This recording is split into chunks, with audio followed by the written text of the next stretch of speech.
Hi అండి. అందరికీ నమస్కారం. Welcome to my channel. ఇప్పుడే అందిన వార్త. ప్రపంచమంతా షాక్. సుప్రీం కోర్ట్ సంచలన తీర్పయితే ఇవ్వడం జరిగింది. సో, ఆ వివరాలే మనం ఈ వీడియో ద్వారా తెలుసుకుందాము.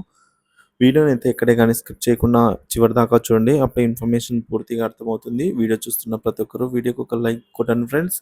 అలాగే ఈ వీడియోని షేర్ చేయడానికి ప్రయత్నం చేయండి. కొత్తగా చూస్తున్నట్లయితే మన ఛానల్ ఇంకా సబ్స్క్రైబ్ చేసుకున్న వారు ఎవరైనా ఉన్నట్లయితే దయచేసి మన ఛానల్ అయితే సబ్స్క్రైబ్ చేసుకోండి. దీని ద్వారా నేను చేసే లేటెస్ట్ వీడియోస్ అన్ని మీ వరకు రీచ్ అవుతాయి. ఆలస్యం చేయకుండా మనం వీడియోలోకి అయితే వెళ్ళిపోదాము. ఫ్రెండ్స్, ఒక విషయానికి వచ్చినట్లయితే సుప్రీంకోర్టు ప్రపంచమంతా షాక్. సుప్రీంకోర్టు సంచలన తీర్పు అయితే విడుదల చేయడం జరిగిందండి. సుప్రీంకోర్టు ఆదేశం అని చెప్పి ప్రపంచంలోని మనకు అత్యంత శక్తివంతమైన కోర్టుగా మన యొక్క భారతదేశ సుప్రీంకోర్టు అయితే నిలవడం జరిగింది. అయితే జరిగింది ఇప్పుడు కీలక తీర్పండి.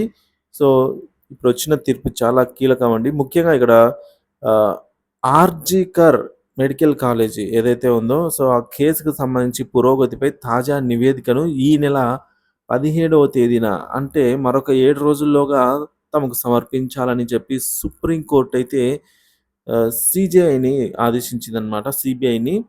సో, ఇక్కడ మనం చూసుకోవచ్చు కేసు విచారించిన జస్టిస్ జీవై చంద్రచూడ్ నేతృత్వంలో జస్టిస్ జేపీ పార్థవాలా, జస్టిస్ మనోజ్ మిశ్రాలతో కూడిన త్రిసభ్య ధర్మాసనం మనకి ఈ మేరకు తీర్పు విడుదల చేయడం జరిగింది.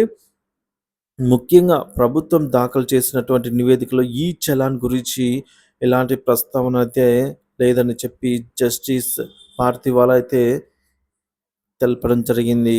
సో, దీనికి సంబంధించి కొంత సమయం కావాలని కూడా మనకి కోర్టు చెప్పినట్టుగా సమాచారం చూస్తున్నాం. ముఖ్యంగా ఇప్పటికే దేశవ్యాప్తంగా సంచలనం సృష్టించినటువంటి ఈ కేసుకు సంబంధించి సుప్రీం కోర్టు విచారణ చేపడుతూ ఉంది. సో, దీనిపై సీజే అయితే మనకి 17 లోగల మొత్తానికైతే 17 సెప్టెంబర్ లోపలైతే దీనికి సంబంధించి సమాచారం అందజేయాలని చెప్పి సీబీఐని ఆదేశించిన సందర్భం ఫ్రెండ్స్.